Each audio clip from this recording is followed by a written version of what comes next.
কখনো চোখ রাঙ্গাইয়া মা বাবার সঙ্গে কথা বলিও না।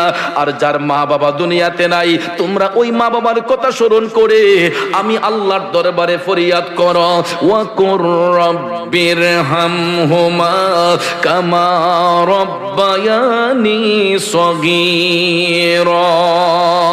জবান খুলে বলুন সুবহানাল্লাহ। আল্লাহ বলে, সন্তান তুমি আমি মালিকের কাছে ফরিয়াদ করো, আল্লাহ গো আমার মা বাবার উপর তুমি রহম হইয়া যাও। যেমনি ভাবে ছোট্টবেলা আমার মা বাবা আমি সন্তানকে লালন পালন করেছে, আদর সোহাগ করেছে, আল্লাহ আমি কচি শিশুর মতো আমার মা বাবাকে তুমি লালন পালন করো। বন্ধুরা আমার, হাদিসে কুদসির মধ্যে এসেছে, সন্তান যখন চোখের পানি চাইরা মা বাবার আত্মার শান্তির জন্য দোয়া করে গো, ওই সন্তানের চোখের পানিটা জমিনে পড়ার আগেই আমার আল্লাহ তার মা বাবা রুহের উপর খুশি হইয়া যায়। চিৎকার মেরে বলুন না সুবহানাল্লাহ।